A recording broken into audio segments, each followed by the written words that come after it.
This week, we get to know Jason Bruce, the host of Headhunter Chronicles. Jason has traveled the world and has racked up an impressive list of accomplishments, including 17 SCI world records, the Capra and Ovis World Slam, 18 sheep and 12 goats of the world, and 22 of the North American 29. Jason has also acquired the Big Five, the African 29, and the Tiny 10.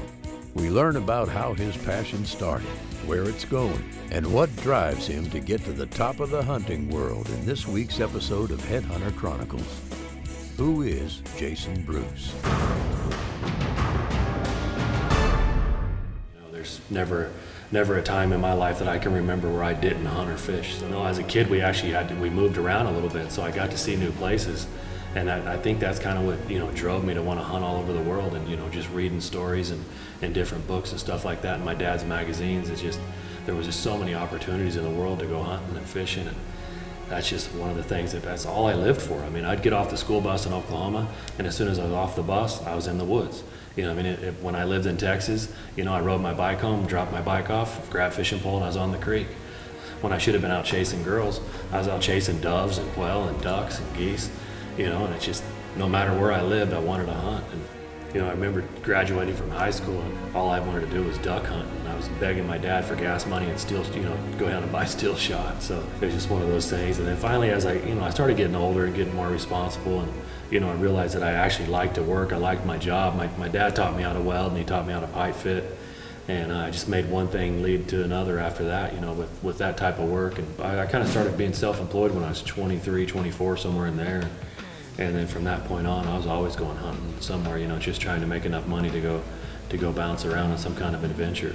My dad welds for a living, and if he's not welding, he's hunting. And he welds so he can get the money to go hunting, and he works almost every day of the week. He works really hard when he's at home to be able to travel and hunt wherever he would like to in the world. Once I realized that nothing's for free, I pretty much knuckled down and broke my ass. Never imagined that I was going to leave the country, but I've just wanted, had little goals like to go get all 5 deer species or something like that, to go shoot the Grand Slam of turkeys, stuff like that. We were always talking about, Osceolas, they're always across the country, we've got to go get one of those. And so one thing leads to another, and I start, working a lot of overtime, thinking, man, I'm, take this overtime money and go hunt. I wanted to venture down to Mexico and shoot a Coues deer, so we went to one of the California Deer Association banquets, and they had a Coues deer on auction there. When the bidding started, it was like $1,000, and I was shaking in my pants. My hands were sweating. I'm trying to put my hand in the air, not even knowing that if I could really afford something like that. I ended up buying it for like $1,500. I was the winner. And I went down to Mexico that year and ended up meeting some really cool people there, and knowing that, Mexico has a lot to offer, from Coues deer to mule deer, the desert sheep, doves, ducks. I mean, it's crazy there what they have to offer. But I met a guy there, Gary Sorensen, that was a pretty successful businessman. He's hunted all over the world and really was only a successful businessman because of his passion to hunt. One thing leads to another and just drives him to the top of the food chain to hunt the world. Jason soon learned that his passion for hunting meant he needed to grow his business in order to chase his dream of hunting the world. When I met Jason and we were married, we had nothing. I feel like we probably struggled the first year to even make our first house payment. But he has definitely earned every penny and every single thing that we have as a family. 10 years ago, there was no way he would have done any of this. And now he's going anywhere he wants to go, but that's because he does work all the time. It's literally work and hunting. Been here a long time. This place was built a long time ago. It's never-ending work, never-ending maintenance. You can call it maintenance. I call it hunting money. Jason definitely works to hunt. Always hunting. If he's not working, he's hunting.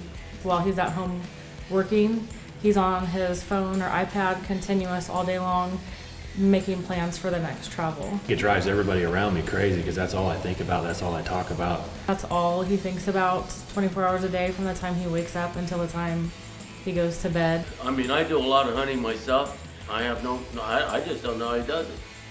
But he seems to He seems to do all right. They haven't kicked him out of his house yet, so he's all right. Once I hit about my 30s, I was married, had my 2 daughters, and it was time. I started traveling around right when I probably 29, 30 years old. I started leaving the country quite a bit. And Not only did Jason start traveling to different countries, he also started learning everything he could about different species around the world. Jason is extremely knowledgeable about every single animal on the face of the earth.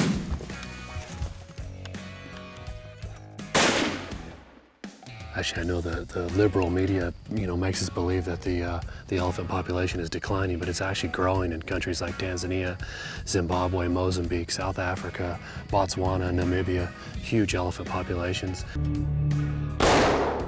These little critters, they're actually from Nepal, all of Southeast Asia, that kind of stuff, and they're actually endangered over there.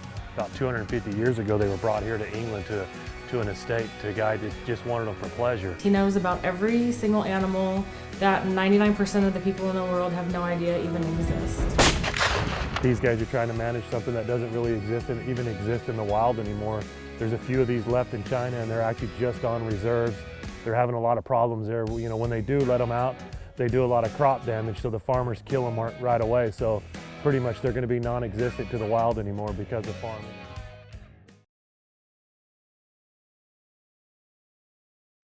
Now that we're starting to know Jason, we find out what it is about hunting that fascinates him. The whole spectrum of hunting is crazy. I mean, you go 1 week, you can go hunting, on your own in your backyard, shooting turkeys and just having a total blast. And then the next week, you could go somewhere far off in the middle of Africa, in the middle of the jungle, sleeping in the dirt, just after a bongo. It's really different when we go to different places to see how other people live. Like, some people build mud huts to sleep in. And then, then the next week you go somewhere in Europe where you're staying in a place that you could never even imagine, that's worth millions of dollars. You never even would think that you'd be laying your head in a place like that. I can remember back chasing desert sheep in Mexico, and we had nothing. Like, we were staying in a little camp in a bed of rocks, and we would get up in the morning and take off walking, and every morning they would say, hey, let's bring a little bit of water and let's bring a little bit of food just in case we had to spend the night.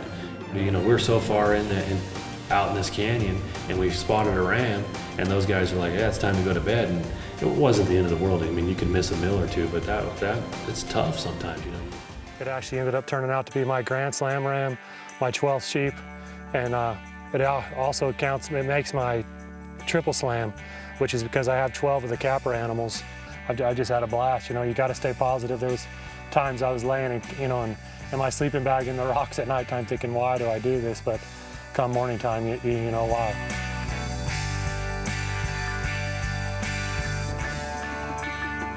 I start thinking about all the different hunts I've been on, and some of them, they were meaningful because I shot something really big. Some of them, were meaningful because I met new people. Some of them I got skunked. And it's been a nightmare. We've been looking for him for about 3.5 hours. Finally find the arrow. And after we found the arrow, we found blood a little bit further, and that's it. And we just jumped a buck running up on the side of this hill here, which looked like him and looked like he just had a little spot on his shoulder there and he was running off. It's definitely not the ending to the Arizona story that I want. There's sometimes you're so mad you don't want to hunt again, and then all of a sudden you get on the plane or you're coming home and that's all you can think about is the next hunt. But it's just one of those things. I think they're all my favorite hunts.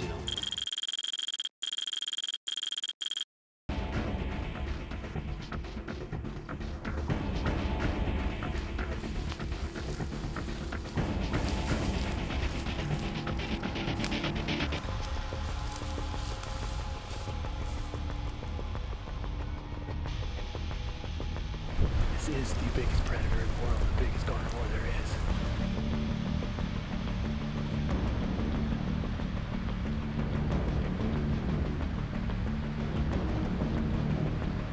is. If we have to take a rifle shot, I've got a shot right through those trees.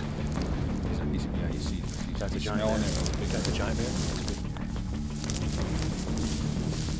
You got one in it? Yeah, one in it. Watch the trees. Don't get a tree down.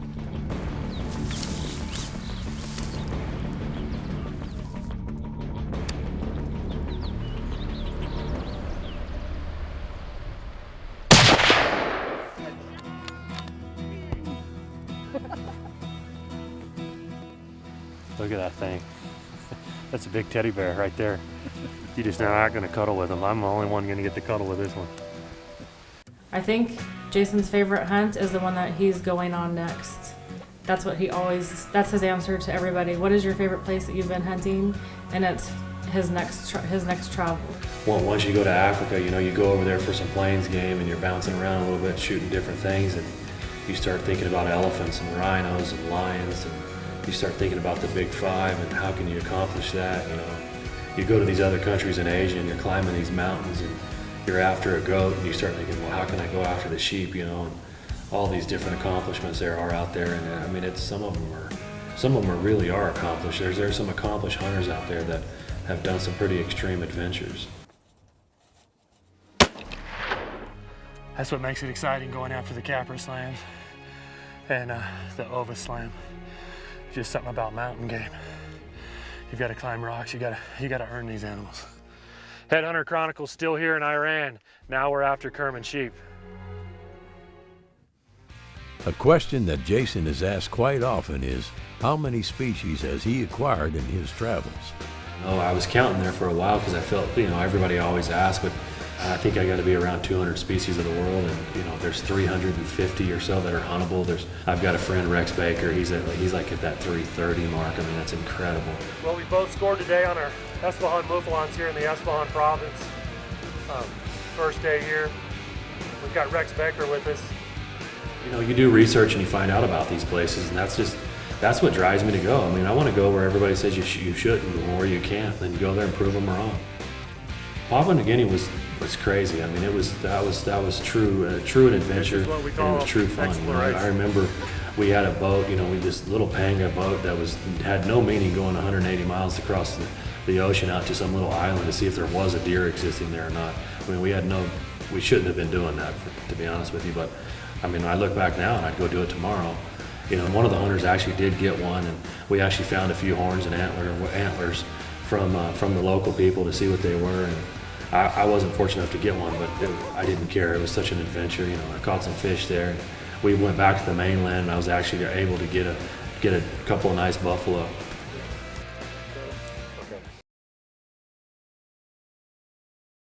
During the documentary with Jason Bruce, we've learned about his passion, work, and travel.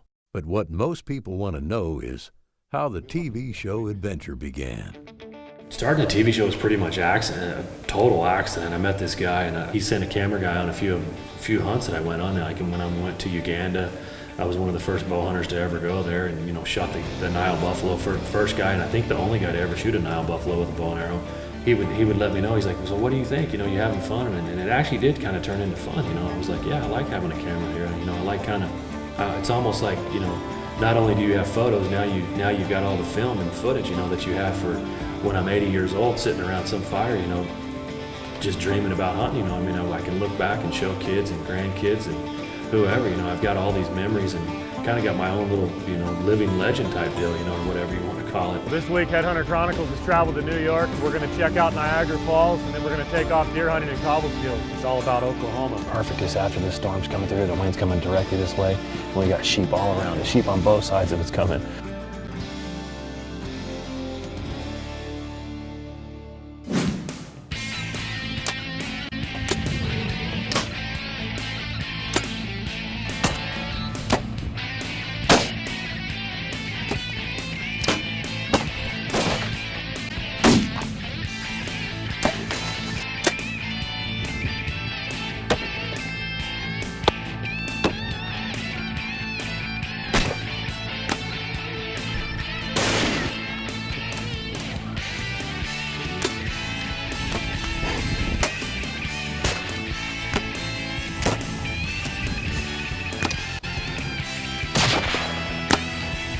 Find some sheep.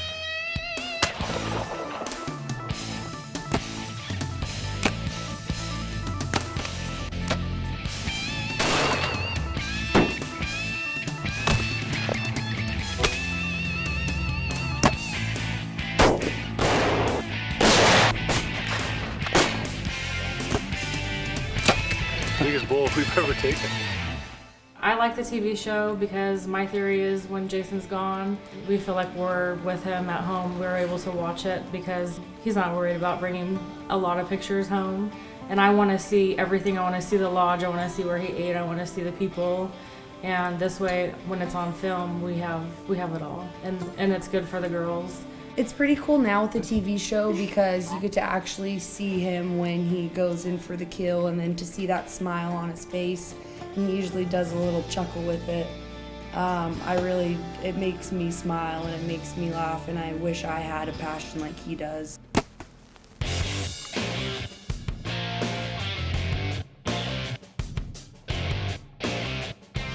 That deer knew something was up. He would just not, he never would even turn. He just stayed right there staring at us. You know, I guess you want to dream and get to the top like the Michael Waddells, the Jim Shockeys, the Lee and Tiffany's. You know, they're the top, they're the leaders. And, you know, that's where we all have to strive to be. You know, you've got to have great production, you've got to have great camera work, and you got to be a good host, and you got to be doing talented stuff. When I was littler, I never thought my dad was gonna get a TV show and all this stuff. I'd say I've learned a lot in this whole industry. You know, we're going into our 5th season, and I mean, we've had so many downfalls actually from myself, just trying to learn what you got, the do's and don'ts on camera. And you definitely got to wait on the cameraman, and I have a super hard time with that. Oh, you weren't rolling? You know, some of the bigger mistakes I've made is, you know, you don't realize how important the cameraman is. You don't realize how important camera equipment is, and it's getting crazy now with all the different advanced equipment, and everybody's getting more and more technical with it. And I would say probably the toughest thing to do is building the trust with the sponsors. You know, I try to call them partnership sponsors, whatever you want to call them, but you've got to build that trust. I mean, they're not just throwing money away, and you've got to you only want to use the stuff that works. I mean, I don't want to just get somebody to throw some money at me and a bunch of garbage. You know, I mean, we're using really cool stuff. I mean, Elite Archery, Mossy Oak, Scott Archery, those guys. I mean, it's important. You got to have good optics. I mean, we're fortunate to have Zeiss Optics. You've got to be able to hide. We've got Mossy Oak. I mean, that's an incredible partnership we have with those guys over there. Just shot my red stag leaning up against an oak tree. Never even knew there was oaks here in England. Just goes to show you Mossy Oak works anywhere in the world. I just want to build this thing slow, and you know, it's not going to happen overnight, and that's kind of what I told everybody that's working with us. You know, we've got to hang in there, and there's times I want to quit, you know, because we are out of pocket a lot of money, and we're trying hard, but there's just, you know, at the end of the day, it's a very tough game, but we can't quit. I mean, we don't want that. I was always taught, you know, we got to keep moving forward, and as long as everything's moving forward, you might as well just stick with it. You know, don't turn back, don't look back.